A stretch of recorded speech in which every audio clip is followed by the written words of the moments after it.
प्रेमासाठी कुणी कुठल्या थराला जाईल हे सांगता येत नाही।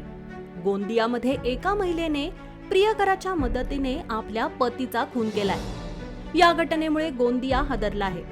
गोंदियाच्या मोरगाव अर्जुनी तालुक्यातील इसापूर येथे ही घटना घडली। इंस्टाग्रामवरून झालेली ओळख नंतर एकमेकांच्या प्रेमात वेडे झालेल्या या दोघांनी प्रेमासाठी सर्व सीमा ओलांडल्या। महिलेने प्रियकराच्या मदतीने गळा दाबून आपल्या पतीची हत्या केली। आधी नैसर्गिक मृत्यू असल्याचं दाखवण्यात आलं, पण मृताच्या नातेवाईकांना संशय आल्यामुळे या हत्याकांडाचा उलगडा झाला।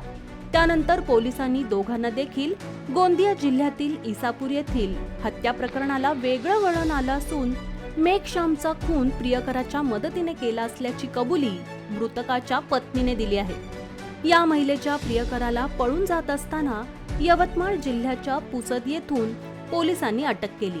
त्यानंतर या संपूर्ण हत्याकांडाचा उलगडा झाला। दोघांनी देखील कशा पद्धतीने प्रेमात अडसर ठरणाऱ्या घनश्यामचा काटा काढला हे सांगितलं। हा संपूर्ण घटनाक्रम ऐकून पोलिसही चक्रावले।